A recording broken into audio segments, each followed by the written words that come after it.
Hi, I'm Lara Bennett, and you're listening to Highway Butterfly, The Stories of Neal Casal. Neal was a gifted singer, songwriter, musician, and friend to many. He released 14 albums as a solo artist and collaborated on countless projects with other musicians. After his passing in 2019, his friends and family created the Neal Casal Music Foundation to provide instruments and music lessons to students in New York and New Jersey, and to support organizations that offer musicians mental health care. One of the featured projects of the newly formed foundation is the tribute album, Highway Butterfly, The Songs of Neal Casal, a sprawling 41-song collection bringing together a galaxy of rock and roots luminaries. We've asked the contributing musicians to share their memories of Neal and their stories of making the record. Highway Butterfly, The Songs of Neal Casal is out on November 12th. Pre-order the album and learn more about the Neal Casal Music Foundation at nealcasalmusicfoundation.org. Warren, welcome to Highway Butterfly, The Stories of Neal Casal. How are you doing? I'm doing good. How are you doing? I'm great. I'm here at Space Camp, our studio in Sonoma County, West Sonoma County. And where are you? At the moment, I'm in Phoenix. I got here last night. I was in New York yesterday and flew to Phoenix last night and woke up in Phoenix, and I will be in LA after the show tonight. So we're back at it. You're back at it fully. I know you were at the Cap with Phil and friends because we sent Jimmy straight from Austin, Texas. I know. Right to play. Yeah. And somebody said, well, Jimmy's coming straight from Austin. And I said, oh, from Boston. That's okay. And I said, no, Austin. Oh, I thought he was coming from Boston. All right. Okay. Austin's a little more of a trek and a little less COVID friendly. Yes, it was a little wrinkly at first. I think everybody felt funny because this was the third time we tried to do those shows. Yeah. And Texas it's Texas, and it was weird to play there. Everything's bigger. Everything is bigger in Texas. That's exactly right. Which, is both good and bad, as we can only imagine, If only the shows had been outdoors, bigger would have been better. Yeah. Is the backyard gone? I don't know. I love that place because I like the original one, but I like the new one too. But I just remember it went from being a little backyard, like it said, with a cool live oak behind the stage. Yeah. And then they made it bigger and better until it was bigger and best. But then there became like some sort of Best Buy strip mall kind of backdrop, which was, it's all that way. That whole area, years ago, there was nothing there. Yeah, Bee Cave, right?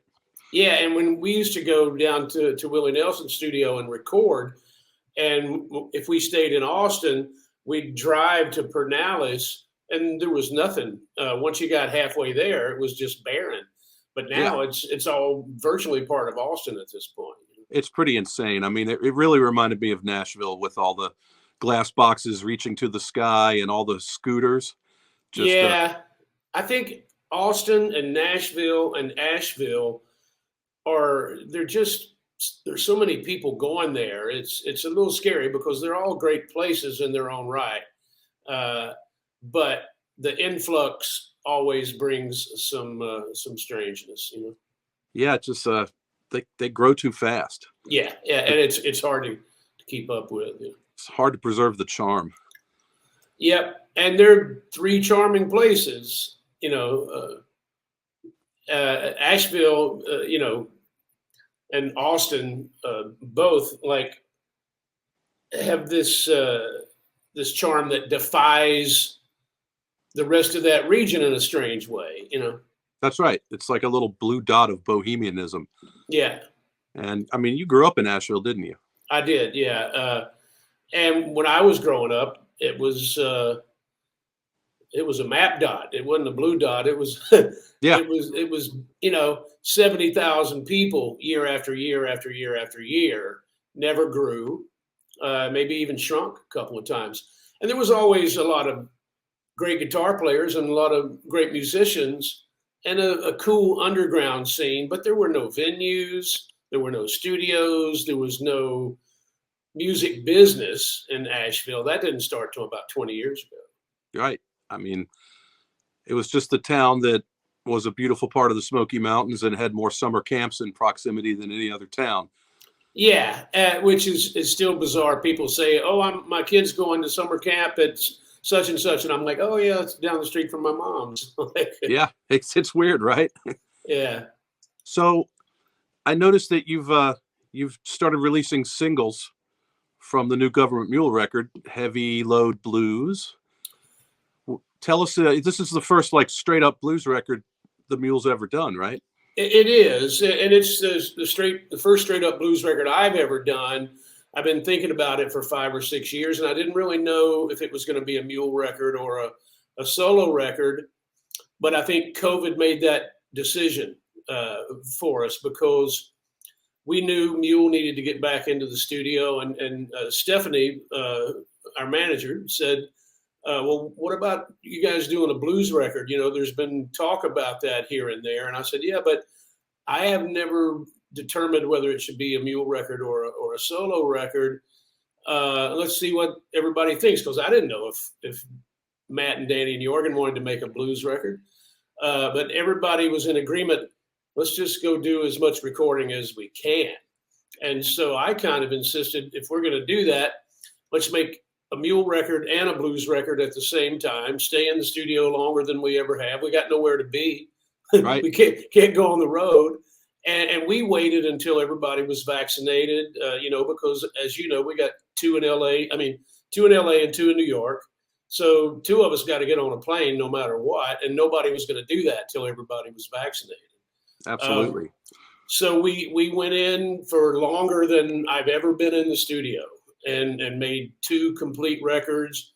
And the blues record is going to come out first. And I'm really excited. David, this is not what I thought we were going to talk about, but I'll tell you, because I love you, that we set up in 2 different rooms that were adjoining.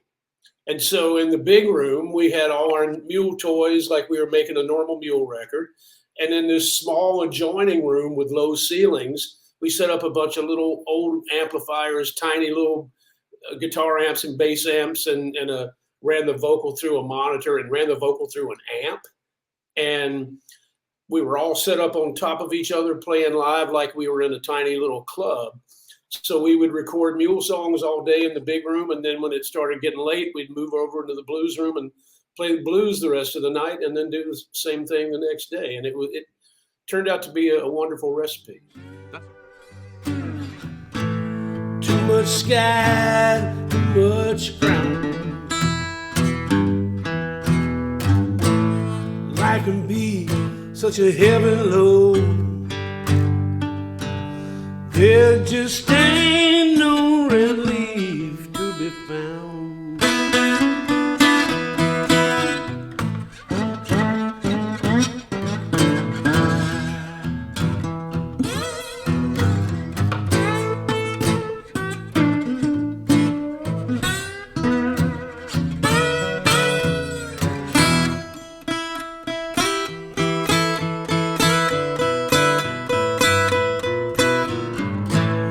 Keep on running, and I don't know why.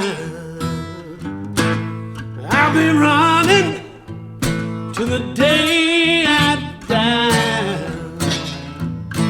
Somewhere farther down that line, maybe I'll see it come judgment time.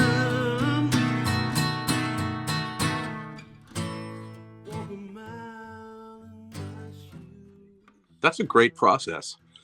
You know, it was cool because we were able to shut our brains off at the end of the day and play blues, which is the way it should be. You don't want to play blues. You don't want to play blues in the daytime. And it's funny, I was about to tell this Muddy Waters story. Muddy said Johnny Winter would let him play the reason he liked Hard Again the most of all his albums is because Johnny let him cut at night. And as I was going to tell you that, Gordy Johnson sent me a text that I shouldn't have been able to see about a Muddy Waters video. so it's just strange kismet. But yeah, you know how it is. You get in the studio and you're thinking too hard anyway. You got to find ways to let go of that. And if you're going to play blues, you got to let go completely. And so it was cool. Yeah, I mean, as someone that makes a lot of records, the process, the idea of like abandoning the big clinical room and going into like a little snake pit. The snake pits are good because you could get bit at any moment. That's right. We were so close together, and every mic was picking up every instrument, so there was no discussion of whether we could fix something. These are keeper live performances because every instrument, the vocal, everything is in the drum mics. There was no way you could go back and punch something in. So we may as well have been recording direct to 2-track, which we weren't. But it was a great experience. That's commitment. I mean, and that's what's lacking so much in modern music is a group of people who know how to play together and listen, just going ahead and holding hands and jumping off into the deep unknown. Yeah, and if you're going to make a blues record, you got to make it in the spirit of where it came from. Most of our favorite blues records, there was no budget for them to play takes 5, 6, 8 times. The reason those records sound like they did is because they would cut several songs a day, and maybe some of those records were made in 1 day, 2 days. It was fantastic. And that it comes through. It really comes through. So this record, the full release, drops on November 12th. Yes. And when you say singles, it's kind of, they're calling them singles because it's an isolated track, but it's kind of the opposite of a single, really. It's there's no reason to try to get airplay on a blues record, and B, these singles are like 7 minutes and 8 minutes long. Right. I'm sure there's a modern day term, pre-release tracks, or the band has leaked these singles, songs. So the great thing about November 12th is that's the same day that we're releasing Highway Butterfly. Yes. Which is really cool. Yeah, and I think that's nice kismet. It's really kismet. And the song you chose, Free to Go, is absolutely fantastic. I love that song. I really, really love that song. And I'm glad that it was available for me to do, because as you know, we've been talking about this for a long, long time. At one point I was coming to you. That's right. And we were going to record together. And then COVID prevented that. But then the fact that I could wind up doing it, I was hoping that some of my favorites would still be available.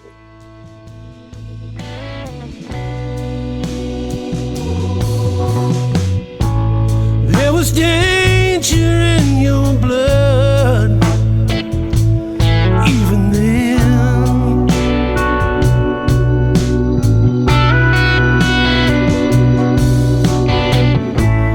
Now you're dying at my door once again.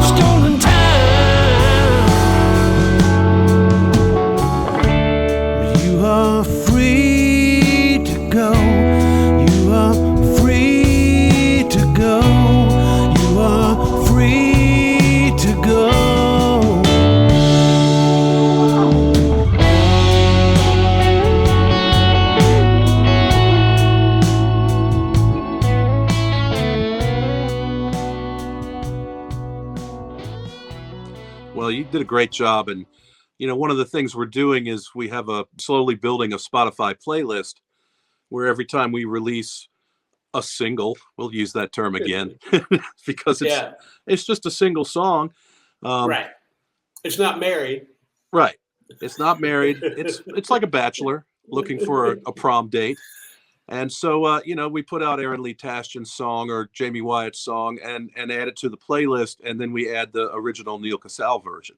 Yeah. Which is kind of neat. And so when I was prepping for our interview today, I was like, I'm just going to do a little comparison. And I listened to the version of Free to Go from Fade Away Diamond Time, Neal's version.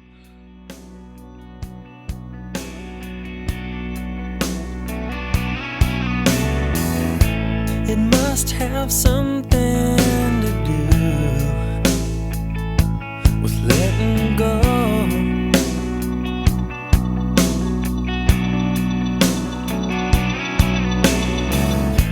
You must have something to say to me.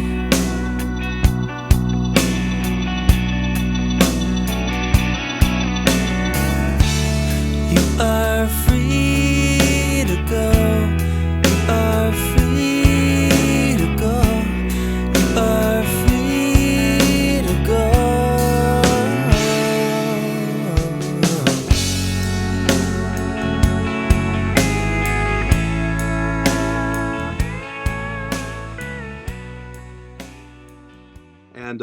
And then I listened to yours again, and I was really struck with like the way you honored it as a guitar song, and the vocal performance is fantastic. You're very different in delivery vocally from Neal, but as far as like guitar stuff, there's a lot of appreciation for Neal as like a prototypical Americana singer-songwriter. But the Neal that I knew, and a lot of people in the latter years knew, was this guy who was becoming a very versatile guitar hero kind of guy. How did you honor this in your rendition of Free to Go? Well, it's funny you mentioned that because I was thinking about how to do that before we got into the studio. How far do I want to go in a different direction? How far do I want to go kind of honoring his guitar spirit, because he and I played together quite a few times. And one of the things that occurred to me, but it didn't occur to me till after we had recorded the song, was, when we played together, we would always get into these things like these Neil Young moments where we're both playing at the same time, and it's bobbing and weaving and working beautifully for a second and dissonant for a second, and nobody knows where it's going to go. And then the intensity would build and build. And at some point it would reach a peak and it would make the whole thing pay off. And so when we were in the studio, I played a solo live on the take that I thought was pretty good, but I didn't love it. And everybody was going, "Oh yeah, that's a cool solo. You should keep it. It's played live with the take." And normally I want to keep whatever I play live if I can. So I said, "Well, I think I can do it better. Let me go do an overdub." So I went back and overdubbed. And in my mind, I was like, "Yeah, that's better. That's a better solo." And some people thought yes, and some people thought no. And we were listening back at one point, and I said, if Neal was here, there would be two solos going at the same time. And so put them both in and let's see what it sounds like. And so they put both of them in, and I think it's way better than either one of them on their own. I feel like maybe in some strange way I was playing to something in my head, and because neither one of the solos by themselves sound like a complete statement, but together they kind of do. And I just kind of got a little goosebump moment there thinking about it.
took it out of the studio and put it on stage. That's right. Yeah.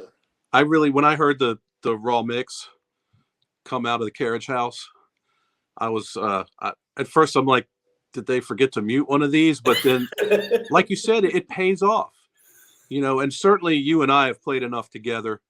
In my time with Gov't Mule, the times you've set in with Panic, assorted jam sessions. If there's another guitar player, there's always a little bit of cutting heads, but then eventually it just becomes this entrainment thing. And it really does spiral and bob and weave, and then it links up together, and it's a big payoff. And you nailed that. And, as far as like the chill, I kind of got one too, because there were plenty of times over at Jim Scott's cutting these tracks where if it wasn't me getting goosebumps for whatever reason, it was the artist feeling like almost like Neal was there. Flying up in a corner, and in your group you had John Ginty, who of course is like one of Neal's oldest people. Yeah. So I met them at the same time, I think. So I wonder if Bruce Hampton always said you got to put the devil in the room, meaning if you're going to play, you gotta bring the spirit into the room. Yeah. And there's always a part of me wondering if Neal's not lingering around, sort of either embarrassingly nodding approval or laughing at himself or laughing at all of his friends going through all this stuff. But I certainly felt it. And I was wondering if you felt anything like that at all too. Yeah, I think so. And I think if we're to believe in that sort of thing, and I think we do, then what better time than this, and what better place, if those things are going to happen, this is when and where and how they're going to happen. That's right. And so, of course, and plus, let's start with, this is diverting for a second, but don't most studios have ghosts in them anyway? Or most of the best studios do. And the newer ones eventually will. Absolutely. And so I think it's just a good place for that sort of convergence. I think, I'm sure I'm not the only one that felt that during that time period. And I spent a lot of time with Ginty over those couple of days. And, it was really cool being with him because he was so close to Neal. And those sessions mean even more to him than they do to you and I, which is a lot. You're absolutely right. You're absolutely right. I mean, it was happening over at Pliers. I mean, Jim Scott. And Neal went way back. I think Jim did the early demos, right? He produced Fade Away Diamond Time, and he's the one that, sort of gave Neal permission to become the amazing session guy that he was. And I would always be surprised when some third party would call me and go, "Hey, I'm doing background vocals on this session for Rick Rubin, and I think your buddy Neal's playing rhythm guitar on the session." And of course, Neal would never volunteer that information. I'd have to drag it out of him some other way. But and I think it's a direct effect of having worked under Jim Scott's tutelage, of just that steady hand. But I mean, Neal had a bit of melancholy that injected into his songwriting. And maybe we never really realized it. But after somebody passes away and they've left like a body of work, poetry set to song and melody, some of those lines come out and hang in the air. And there were times at Plier Studios where Jim and I would be in the control room and an artist would be singing a song, and one of those lines would go drifting by, and we couldn't even look at each other because it would be so on the nose. And Free to Go, these things change. They change context when the author has left this plane. Yeah, because we assumed that the original version was him singing to someone else. And then there's role reversal that comes with this tribute. It's that song is heavy. anyway, and I was a little daunted by it, but it's so beautiful that I thought, whenever I start second guessing and thinking maybe it's a little too close to the bone, I always go back and yeah. So what? So let's that means it has to be done. That's right. I mean, these are things that a lot more people should have heard these songs. Yeah, absolutely. When Neal was alive, and I think that the lack of respect that he felt that he was getting from people he didn't know that weren't in his circle, that was a big part of it.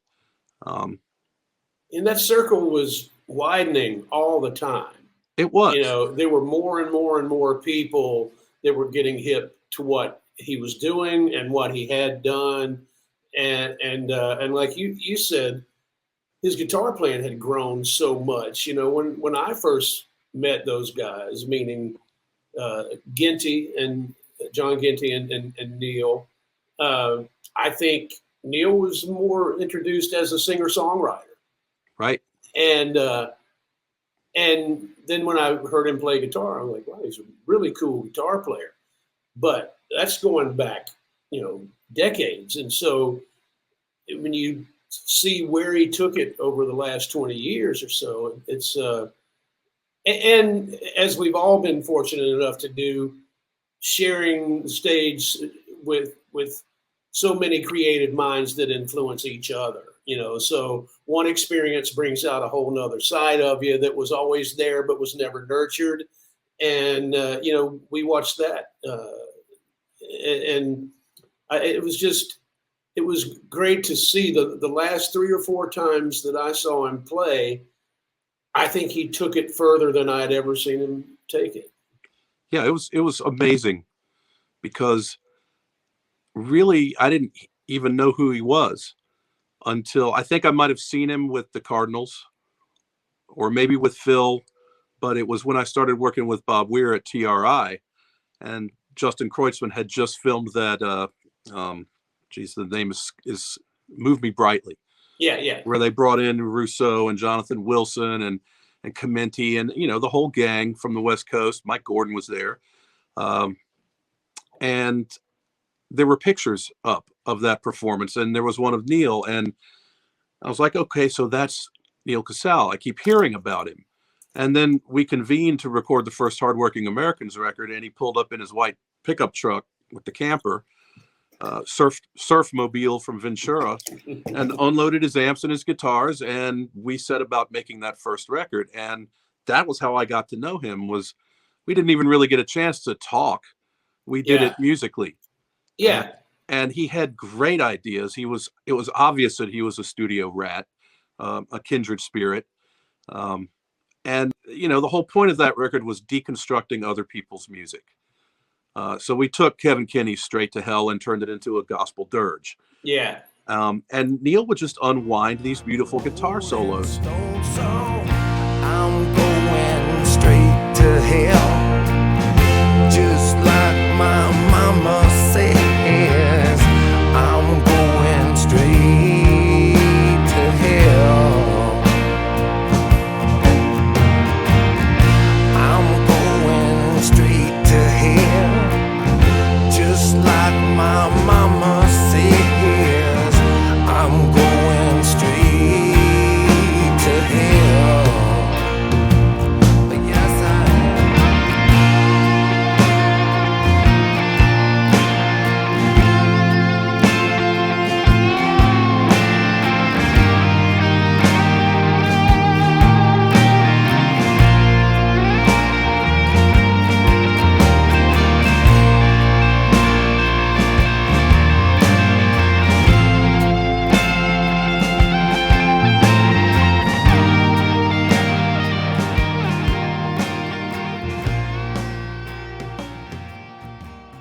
But the Guitar Hero aspect really didn't come in until Todd Snyder gave us permission to be whatever jam band Hardworking Americans was going to be. And since Neal had recorded all these beautiful overdubs and stacked his vocal harmonies beautifully, he's like, I got to have Jesse Aycock in this band. I I can't do all the stuff I did, and we need to do it. And he was right. So then having a foil in Jesse Yeah, Aycock, right. and you know, with the rhythm section like Dwayne and I, he was able to unspool things, and he was just so patient. You know, he's one of those rare guitar players that could patiently unspool a guitar solo over a super frenetic rhythm backing. So with that and the live record, that was one thing. And then he started talking about Circles Around the Sun, and he was excited about Circles Around the Sun because he's like, this is just, it's like a lark. You know, we're just supposed to like jam on some Grateful Dead style themes, and they're going to use it as set break music for Fare Thee Well. And that was all it was supposed to be. And he said that the name of the game was get out of your own way and be patient, which Yeah. are great lessons for any musician, no matter what genre they're in. Absolutely. But no one saw it taking off the way that it did. And so the second Circles Around the Sun record is, wow, this is something real. And then the third one is just unbelievable.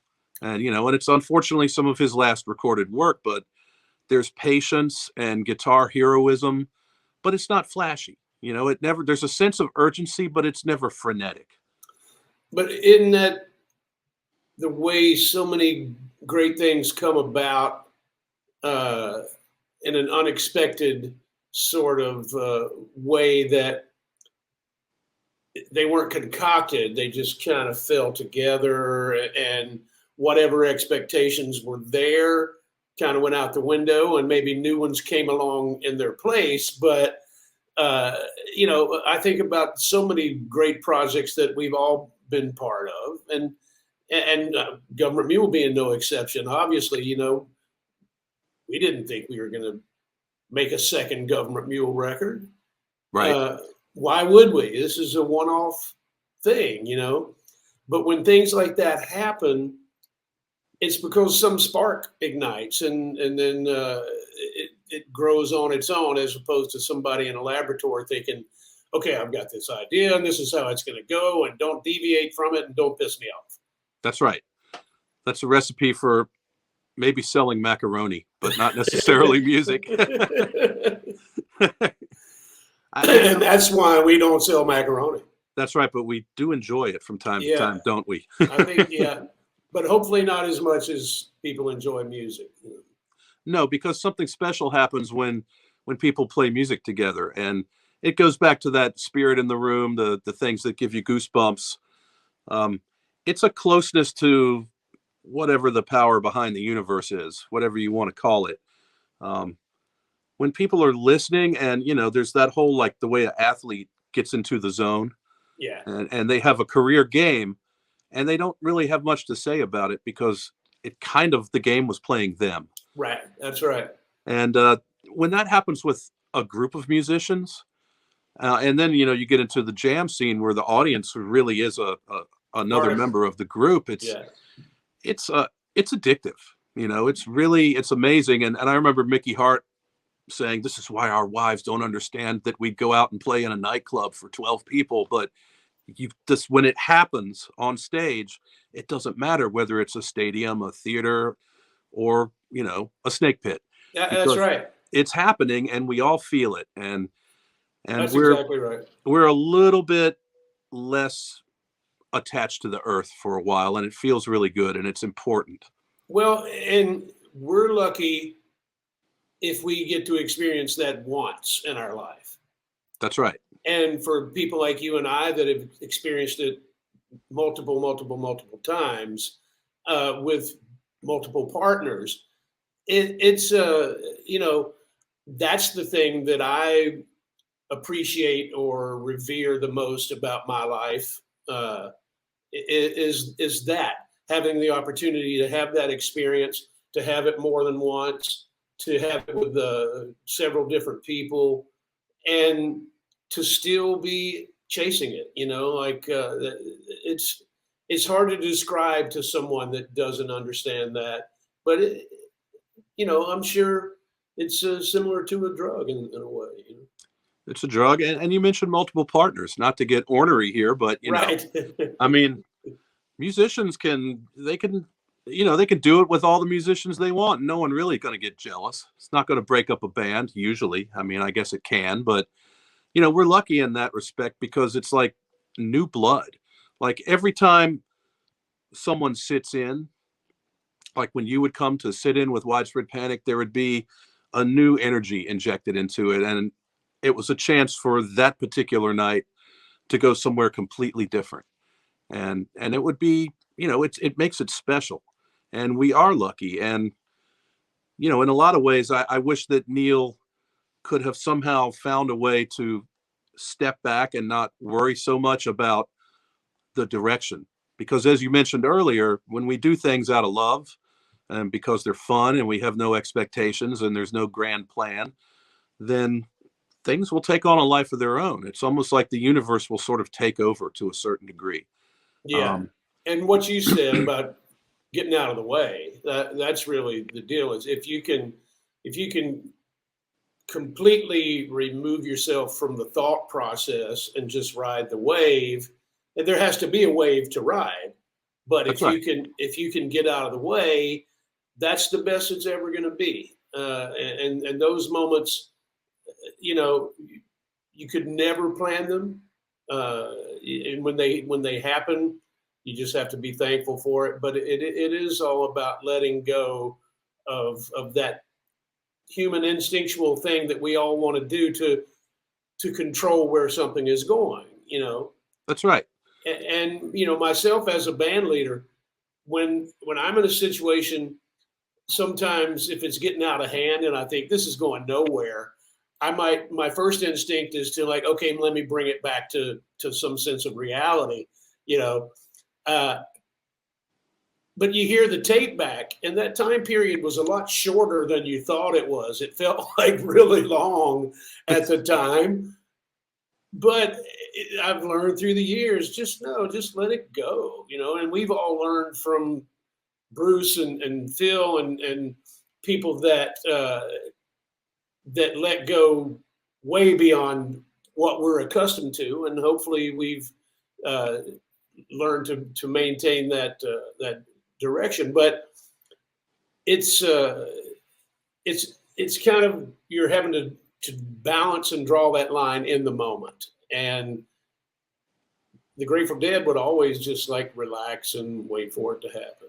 That's right. I mean, our perception of time on stage somehow it's very compressed. Yeah. And Mickey Hart made me very aware that for the audience, their perception of time is very different. And they can appreciate a band simmering on stage. Yeah. Like a good stew. But for some reason, while we're on stage in the band, it's like, oh gosh, nothing's happening. Yeah. But to learn to let go, and then to pay tribute to the other half of the Rhythm Devils, the scariest musical moments I've ever experienced are with Billy Kreutzmann, where he has gone into full dance mode. There is no one, even on a song like Bertha. Yeah. I remember he was having a great time, and I was playing with Kimmock and Comenti and Kreutzmann, and I saw Steve he was just being a rudder, and I couldn't figure out what was going on. As a bass player, I felt literally like my feet weren't touching bottom in the ocean, and the waves were crashing all around me, and it was so scary. And I thought this has got to just be awful. And then a couple of days later, someone sent me a link to a video of the performance, and while I might have looked scared on the video, it was amazing music. Yeah. Because it's a combination of letting go and holding on all at the same time. At that moment, you're struggling to hold on to what's happening. And so you don't realize maybe it's awesome. Maybe I just can't, I'm just not in control here, but maybe it's really great, The possibility, and you can't control everything. And I think that bothered Neal.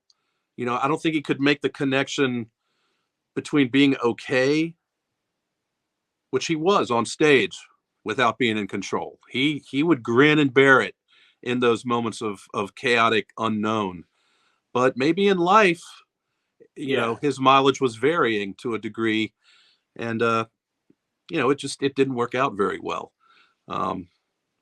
Now I want to sort of shift gears here and get a little personal, if you don't mind, because you know, Widespread Panic and Gov't Mule played a lot of gigs together. Yes. And then when Alan Woody sadly passed away, you called me and you said, "Hey, will you come play this charity gig we're going to do for Woody's widow and his little girl at the Roseland in New York? Everybody's going to be there. It'll be great." And so I did. And it was one of the most nerve-wracking things I've ever done, because I was so close to Woody, and he was like a hero and a big brother and a comedy partner, all those things rolled into one. And just the sweetest guy in the world that you're ever going to see, wearing pink sweatpants and a black motorcycle vest at the same time. But we decided that we had fun. And so I wound up playing with Gov't Mule for a couple of years. And while we were playing, we lost Widespread Panic's founder, Mike Hauser, to pancreatic cancer. And, we had many long nights in the front lounge. And I wanted to get a read from you on, how we plow through loss, how we continue to have these moments we've been talking about as musicians and co-conspirator creators, when, somebody, a founding member, a brother, has passed on. I always think back to the stories about the Allman Brothers in 71, 72. First they lost Dwayne in 71, then they lost Barry in 72. And in both cases, they just kept playing music. They just plowed through it, and music was part of the healing process. And in hindsight, a major part of it, because, there's the obvious thin layer part of it that is, music gets us through hard times, and music is something that brings us joy, and there's nothing negative about it. But there's this deeper thing of it physically healing you in those intense moments. And if you can bring yourself to play music in those moments, there's a cleansing that's going on that you can feel it, and you definitely feel it after the fact. And so I always think about the bands that came before us, that how they dealt with it. And of course, when Woody died, you were one of the people that I spoke to at length about continuing, because as you, I'm sure, remember, I didn't want to continue Gov't Mule. In my mind, it was over. And I think Matt felt the same way. And there were a lot of people, and you being a major proponent, that were going, you got to find a way to keep it going, because the music's more important than this moment in time, and I think when you look back now, after all you and I've been through, it kind of seems obvious, but it didn't seem obvious then, and you just have to be thankful that what we're scared of continuing is something so special and so beautiful that, of course, we should continue it. It deserves that care, that love, that appreciation. I look at what Gov't Mule has done since Woody died as being his legacy. He has a part in every decision we ever make, every move we ever make. I think about, what would Woody's reaction to this be? And it's a lot of people knew him pretty well, and some people think he might have thought one thing when in truth he would probably have thought quite another. He and I had so many long talks, as you can imagine, because you and I have had hundreds of hours Woody and I had thousands of hours of those back lounge, mostly discussions, because he loved it back there. And he would have these bizarre ideas about what do you think about for the next record or the record after that if we were to, and we just have like that is some strange shit you're talking about now, but it is 4 a.m. Yeah, let's dwell on that, you know. But you know, when Woody passed, two of the first conversations that I had were with Phil Lesh and with Greg Allman.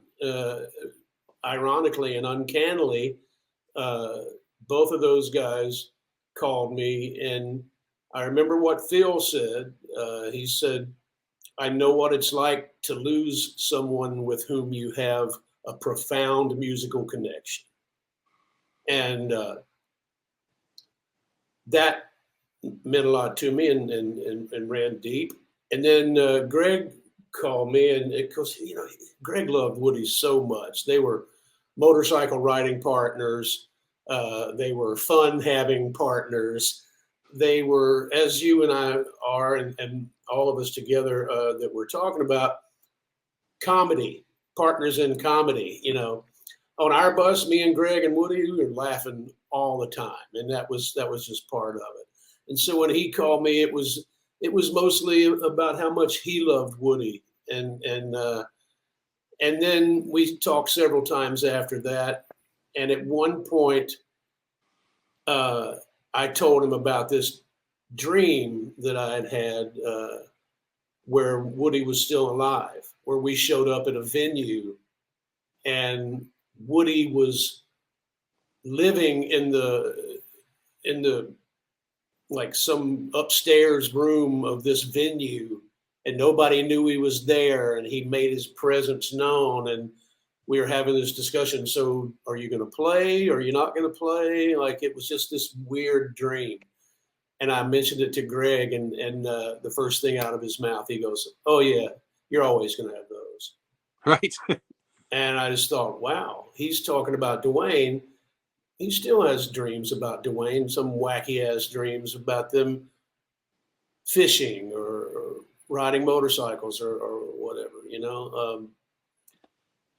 It's I don't know. I imagine when Mikey passed for you, all those years, man, it's hard to think about where it's all gonna go and why. And you know, Bobby Sheehan, you know, right. You know, there was a whole wave of loss going on at that time period, you know, and Woody and Bobby were close. Well, there's always been a bass player communion, right? Like that's right. Bass players always feel like they got to stick together, and rightly so. Well, we have to. I mean, there's so many of guitar players and drummers that are out to get us. You got one up the rear and one on the side. It's like, what can you do? Yeah. But yeah, I mean, I know those dreams. I've had those dreams with Hauser. And in those dreams, he appears backstage. And we're talking, and it's like, hold on a second, but you're dead. Yeah. And he's like, and it's funny because, yeah, it's cool. Okay, well then let's go play. You know, it's like, all right, we'll have Jimmy and Mike, the spirit of Mike Hauser, and John Bell all on guitar. And, and it'll be wonderful. The dream always ends before the music starts.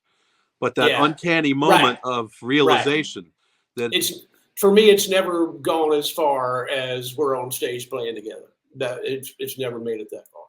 It is funny though, when we were making the first studio record after Hauser passed away, there were times, and this would happen on stage too, where it could be explained as like some odd audio illusion, phantom harmony kind of thing, where it's like, did you hear that? It sounded like Hauser.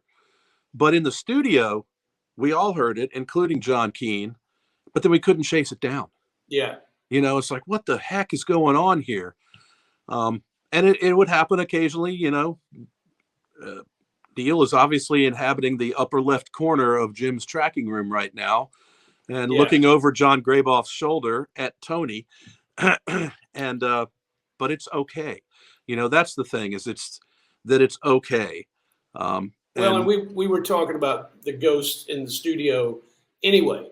Uh, Bearsville. We were talking about Bearsville before we got on camera with Gary. Bearsville got ghosts. Muscle Shoals got ghosts. Cash Cabin got ghosts. Absolutely. And when Gov't Mule was recording Life Before Insanity at Bearsville, we were in the middle of tracking No Need to Suffer, and I was playing the guitar solo, and in my headphones I heard a woman's voice singing way up high, and when we finished, I said, "Did anybody else hear that?" And Brody Hutchison said, "A woman singing?" I said, "Yeah." He said, "Yeah, I heard it." And we looked everywhere. There was no explanation for it. And there was nobody else in the studio but us. But at least two of us heard it. That's right. I mean, it's apparent. I had a studio here at Prairie Sun, an engineer that was like very disappointed that the project I was producing was going digital, because he said digital doesn't capture the ghosts the same way that analog tape does. I believe that. I don't know if Ghostbusters approve of this methodology, but what do they know? We're musicians and they're just reality show stars. I want to ask you one last thing before we wrap it up. And I appreciate you so much, and I love you so much, because I felt that, we have logged hundreds and hundreds of hours together on stage, on the road. And, I learned so much come on, who wouldn't want to have Chuck Lavelle on one side, you on the other, and Matt Apps in the rear? It was just wonderful. And we've lost amazing hundreds of hours doing that stuff. And it was some of my favorite time, and it was difficult time. And I thank you for helping me through. I feel like we helped each other through, and we're both still here because we're able to talk these things through and share this sort of magical entrainment on stage that reminds us that those who've passed legacy continues on through the music that we're still here to make. But along with those hundreds and thousands of hours of fellowship and music making on the road, can you share anything that, as far as like the mental health and the way that we can feel alone sometimes, or that we're outsiders when we're out on tour, what are some things that maybe keep you on straight and narrow, or just like a healthier kind of keel? I think deferring to the people that came before you, the people that are no longer with us, why that is, the people that are still around and why that is, keeping the demons down, and there's a lot of pressure, and to not give into it. It's a fine line between comfort and pain relief and killing yourself, and so be on the right side of that line. It's hard out there, but you're right. I mean, the best way is to just, when you're feeling it, talk to people that you know and trust, people you have experience with. I remember, I think it was Greg Allman in the Deepest End movie, where he's talking about the hardest part sometimes is getting off the carousel. Yeah. Like, the roller coaster ride of being on tour and playing gigs, and, it's thrilling. And even if the gigs are bummers, there's still those hours of fellowship on the bus. And yeah, you can toe the line with the substances or whatever, but you get up and you do the next show, and it might be the show you've been waiting your whole life to have. Yeah. But for me, I think the hardest time was when the emergency brake is pulled and I'm home. And it took me a long time to realize, why am I feeling nervous around, 6:30 or 7 o'clock at night when I'm sitting in an easy chair watching Seinfeld reruns? And then I realized it's showtime. Yeah. And I have this muscle memory of like, going through the stage nerves and getting ready, however I do, to go on stage. And I think that, we have to remind folks, because part of the Neal Casal Music Foundation is backing up some mental health resources for people, that it doesn't just happen on the road. Sometimes it happens at home. It's happened to a lot. We've lost a lot. I mean, Woody was off tour.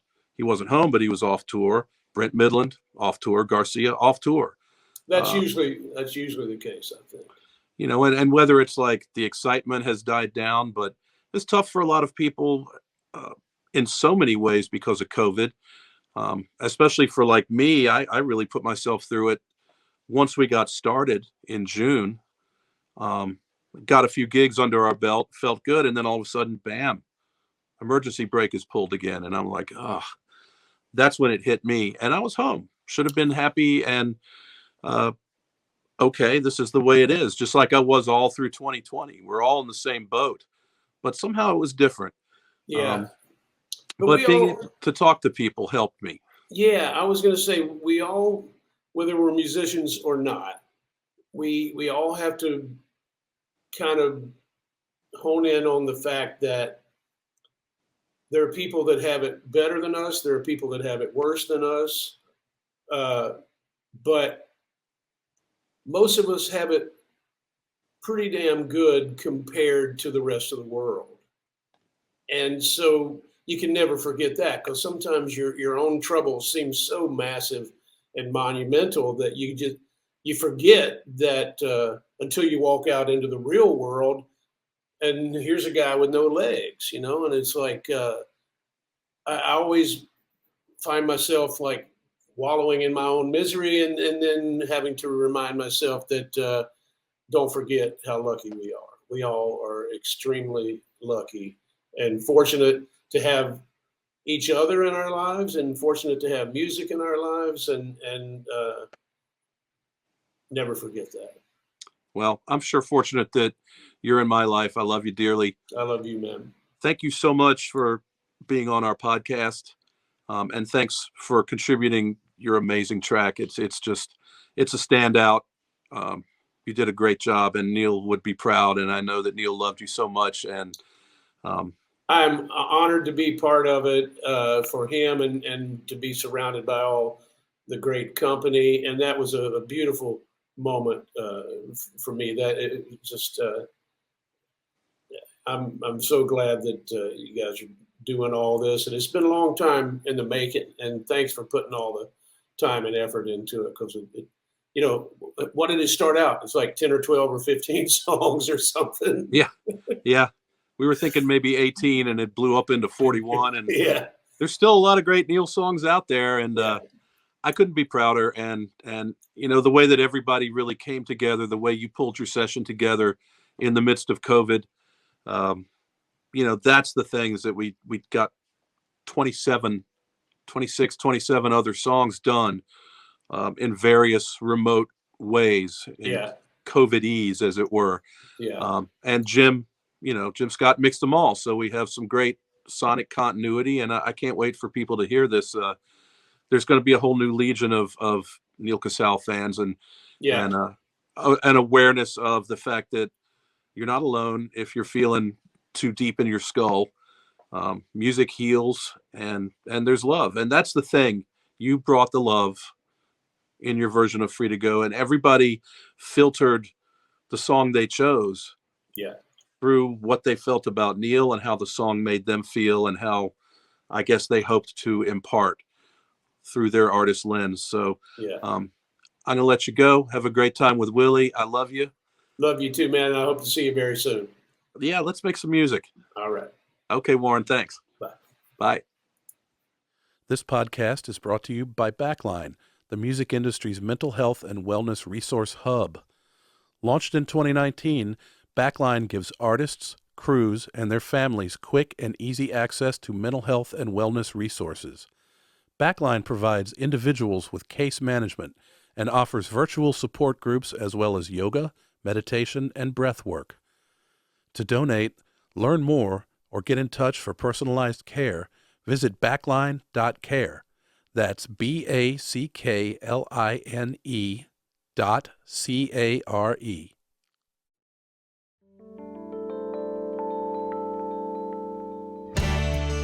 Thanks for listening to Highway Butterfly, the stories of Neal Casal. Tune in next week to hear more from the artists who made this tribute album a reality. Highway Butterfly, the songs of Neal Casal is out on November 12th. All album net proceeds go to the Neal Casal Music Foundation. You can pre-order the album and learn more at nealcasalmusicfoundation.org.